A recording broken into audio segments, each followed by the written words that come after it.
publisher of Yankee T News, coming to you once again from the world-famous Parkway Diner in Stamford, Connecticut on this Monday, December 16th, the year of our Lord, 2024.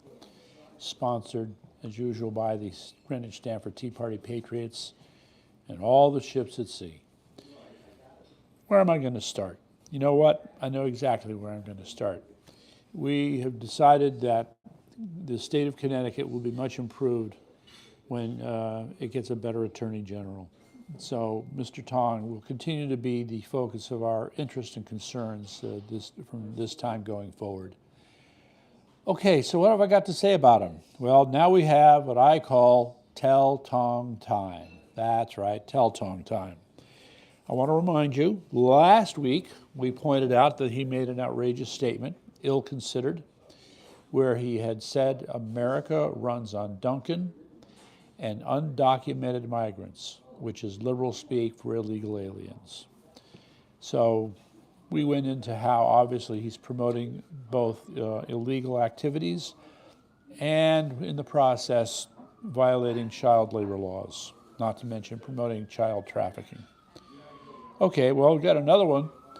It was part of the same talk, town hall talk he gave several weeks ago. I wish I could remember which town it was, but in this one, early on in his opening comments, he effectively said, "We care for everyone." Oh, you do, huh? I think we need to take a closer look at that, Mr. Tong. So my question to you, it's a poll.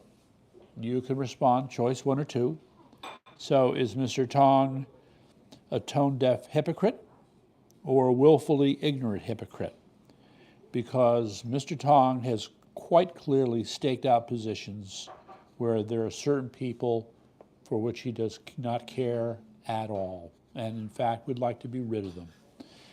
So the short version of Tong's hate list would be the following: parents of school-aged children, that would be transgender rights and abortion; white people, that would be his racist trope; that would be pro-life people, involving making sure Connecticut stays the abortion capital of the world; and conservatives simply because he's a liberal. Anyway, let him know we're not fooled, okay? You'll see it online if you go there, but there's his phone number and there's his email address. All right, tonight's theme, how could it be anything else? Anything else but drones, the damn drones. Now, I've tried to organize the thinking on this, and here's my best shot, folks. So we know that the federal government hasn't exactly been forthcoming with respect to what's happening. But let me just start by identifying that there are a number of what I call theory of the drones. And just to rattle them off: aliens, question mark; China or Iran and/or Iran, question mark; psyops, question mark; military exercise, question mark; hunting for nuclear material, question mark; nuclear material part 2, false flag, question mark. Then there are two more theories, small theories, question mark. And then psyop doublespeak. Oh, and yes, the final speculation that there's legislation being proposed that would prohibit civilian use of drones in America. So those are the basic ideas, and I'll just quickly review them. So, early on, of course, some people were wondering if it was alien craft that were flying around. That's been pretty much dispensed with. However, just to make it complicated, we did have a few cases of certain orbs being spotted that didn't fit the description of the other stuff in the sky. So there's a question mark, another question mark there. And yes, of course, the mothership.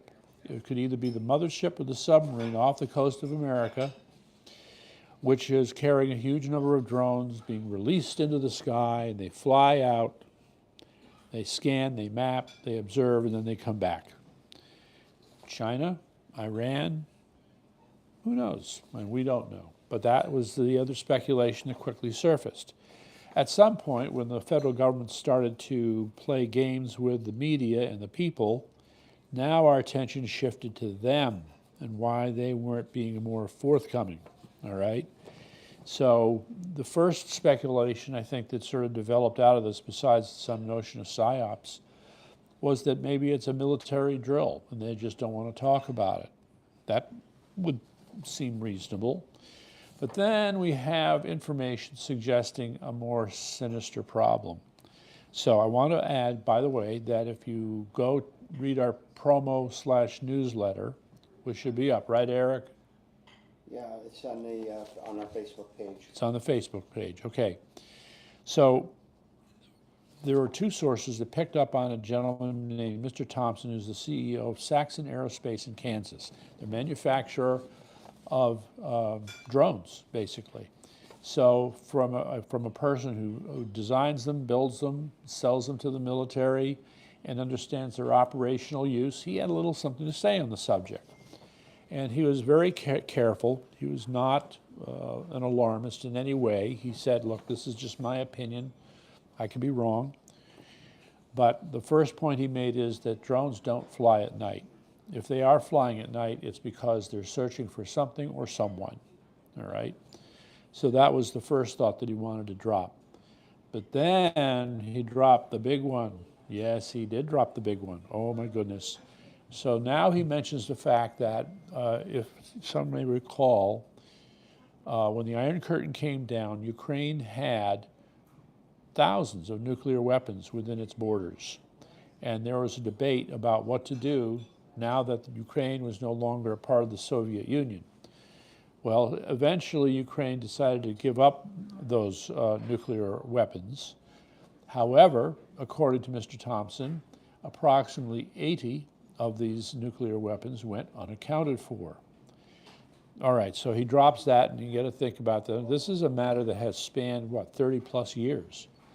Meantime, he mentions a person he knows who, as he put it, personally put his hand on a nuclear weapon. And then he went on to suggest that this nuclear weapon had been shipped from Ukraine to America. Well, what was it doing there in the first place? Not explained. But en route, it disappeared. That was from Mr. Thompson. All right. Of course, he was being cautious in making this statement. However, in the piece that I wrote, you will also find a link on a press release issued by the Nuclear Regulatory Commission, where they admitted that, yep, looks like we've got a problem here, all right. There was some nuclear material that was en route to America, and by the time it arrived in America, it had disappeared. Well, that should concern us all. So you're left with that as these pieces of information make that speculation seem more plausible, but still we do not know, okay? Now, the other suggestion is that this is all a ruse and it's just a false flag. And as a false flag, it leads us to our two small theories. The first small theory is that all of this is being done to interfere with Trump's inauguration. It's possible. The second one, a little bit more interesting, is that what they're going to do is keep the level of tension and drama and concern of this as high as they can for as long as they can, as in after the inauguration. So you'll find that this concern about where is a nuke will become a thorn in Trump's side when his administration begins. That's not too far off as a speculation as well. Okay, then I'll just remind you again, the final speculation, legislation to prohibit civilian use of drones. This is part of a power grab, a centralized authority that is our federal government, just saying. So there you go with that. And it just goes on. All right, I'm going to jump now to my other favorite subject. Where did it go? Well, let's talk about Ukraine for a minute. All right, the way I set up Ukraine, just trying to update you on what's going on, is that you have, at the moment, 3 attributes that you can assign to the Ukrainian war, Ukrainian-Russian conflict. And those would be insanity, brutality, and stupidity. That's right. That this would end cannot come soon enough. I think we all know that. The insanity. Okay, the Russians stupidly put two oil tankers out into the Black Sea, which one broke up and sank, and the other one ran aground. Now, we can't prove it, but sabotage is a possibility.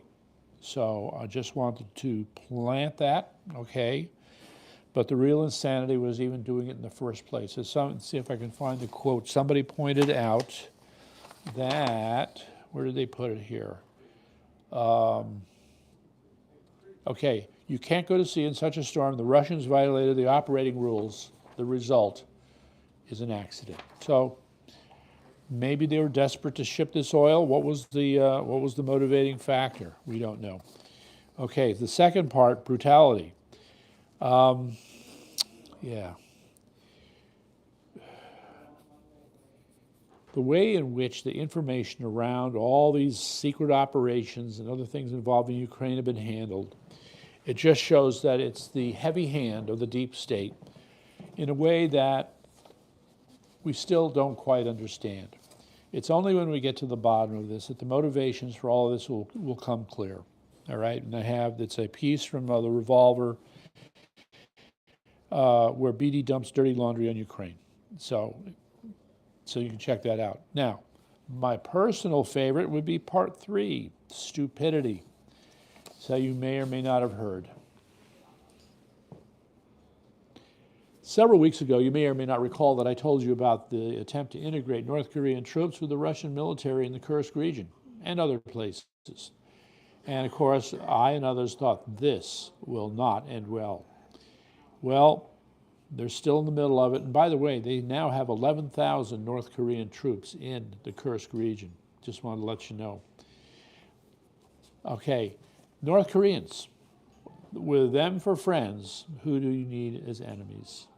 Because the North Koreans killed some Russians in a friendly fire incident. Yes, we have 2 links to this story for you to go enjoy, all right? And it is simply astonishing, but it's not surprising. I mean, we talked about this, all right, so they said, yeah, we understand, we're gonna have translators for all this. Well, something got lost in the translation, such that the North Koreans shot up the Russians. Just brilliant, just brilliant. Anyway, I want to move on now. God. All right, I want to just let you know, first of all, Syria is a country I haven't really paid that much attention to. But now that I've started to because of the revolution, let me put it to you this way, ladies and gentlemen. If it's about geopolitics, all right, Syria is an iceberg. In other words, 10% of geopolitics sticks above the surface when it comes to Syria, and the other 90% is below the surface. And what you see is mind-blowing. So I think I'm just going to rattle a few things off here. Syrian chaos stirs the waters of geopolitics. So first of all, no surprise for those who have been reading the various news accounts, Turkey is the big winner. We know that Erdogan helped to take these disparate, fractious tribes and work together long enough to defeat Assad, all right? So for this, Turkey is the big winner. But sometimes be careful of what you wish for. Meantime, as a result of these incidents, now you have in Germany the discussion about perhaps forcing Syrians to return to Syria. That's not a popular consideration for the Syrians in Germany, where they feel a lot safer. Anyway, the other problem is that we have links for all of this here. The new boss, who is much more strident than the old boss, will persecute Christians, and it could get ugly. So I want you to keep that in mind.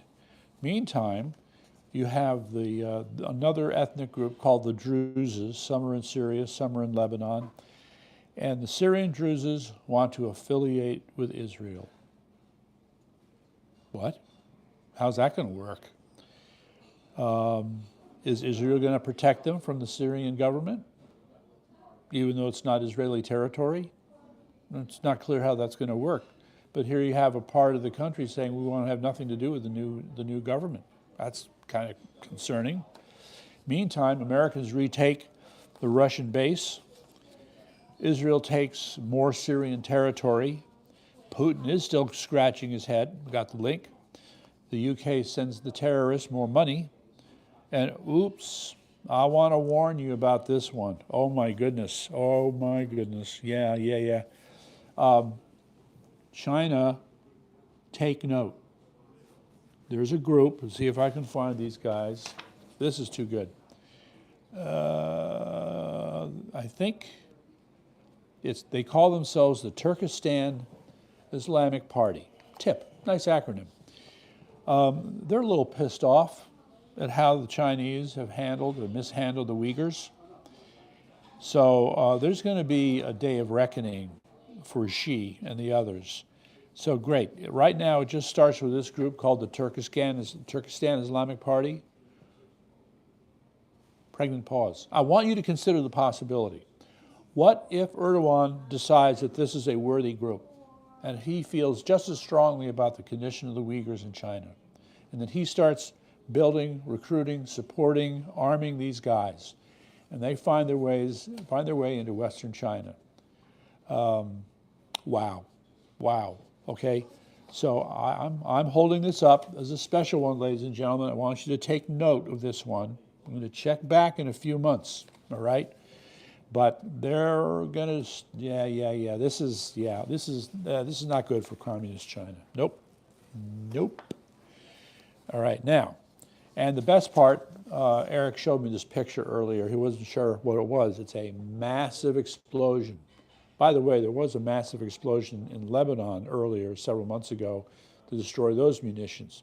Now that you have a new set of terrorists running Syria, as the rumor goes, Vlad called Netanyahu and said, here are the coordinates for the munitions dump. Feel free to blow it up so that they don't have any arms to go attack people, including us.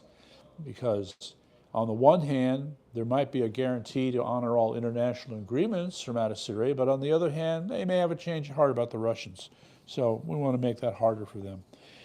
The other thing is, this part about Israel taking more territory. It started with a section of the Golan Heights, but now they've taken a place called Mount Hermon, which gives them a commanding view of the area. You got to wonder if they're going to stop there, okay? And they're talking about building up the population, Israeli population in those areas. So it's basically an invasion. I mean, when you look at the map, it's not of strategic importance per se to Syria, but then again, the new Syrian government may not like this, so it's called stay tuned. All right, now I'm going to get through the quick things here that I think are really interesting. Number one, ladies and gentlemen, Bible sales have increased rather dramatically. According to Blaze Media, there's been a 22% increase in Bible sales in October, year over year.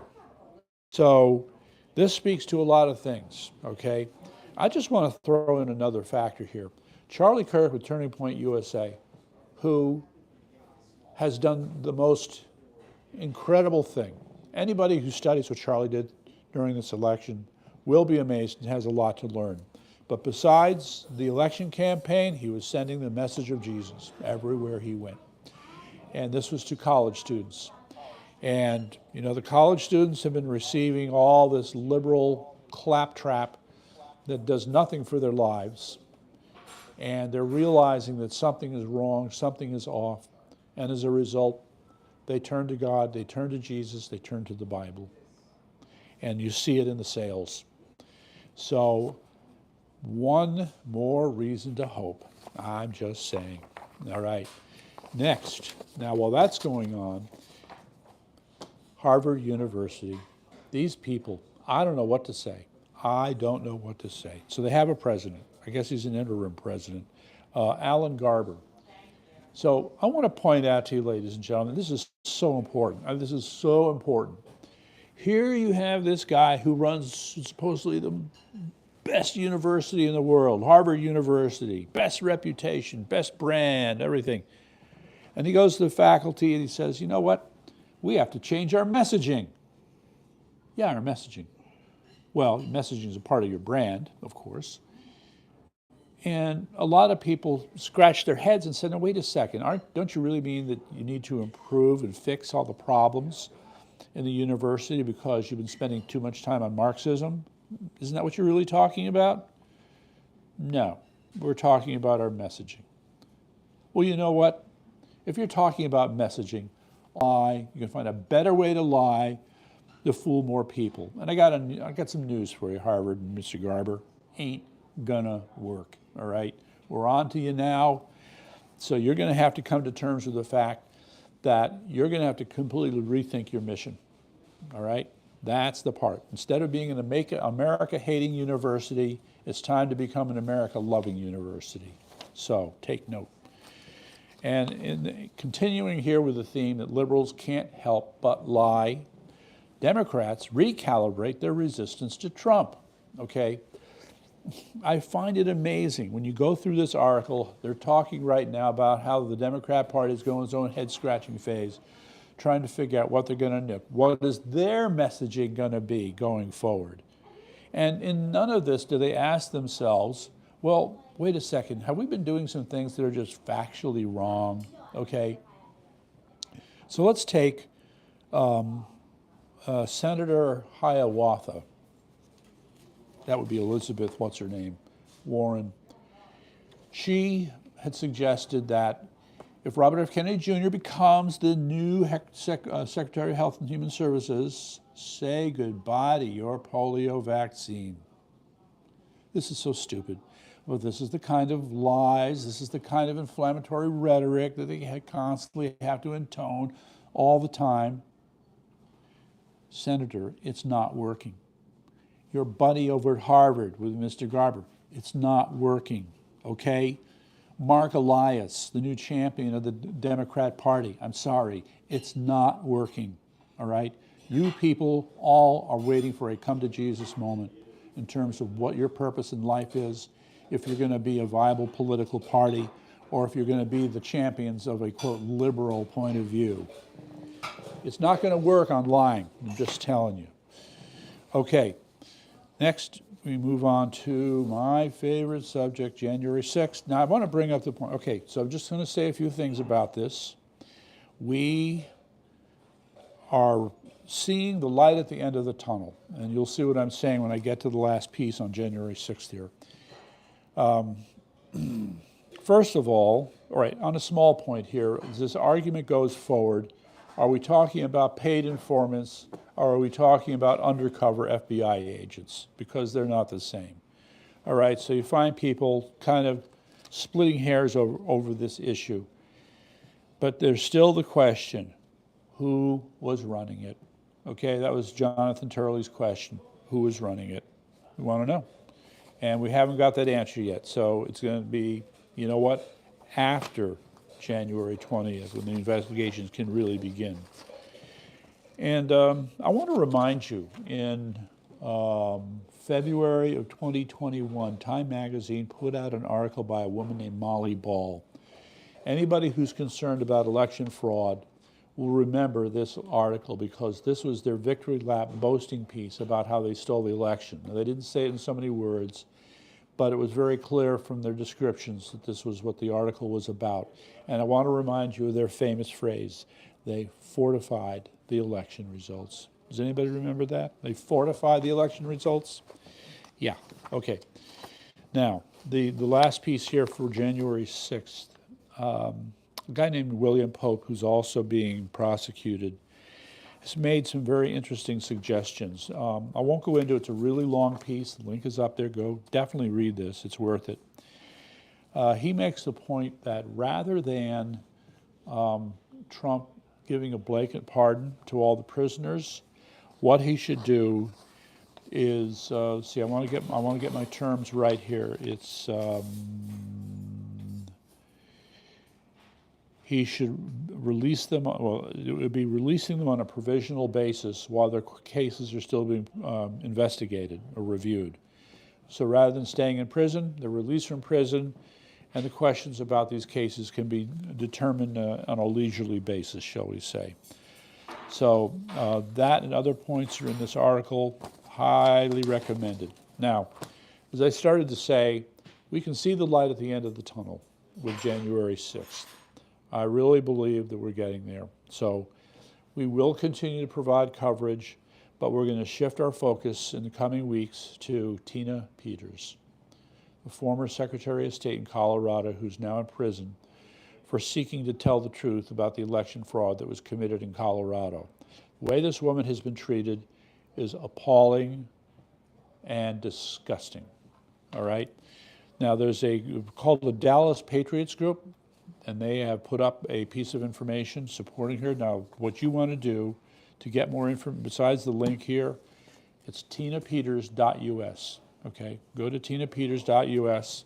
We're going to be pulling information out of there. We're going to be highlighting stuff from her case and doing more in the coming weeks. So on that happy note, I'll be seeing you later.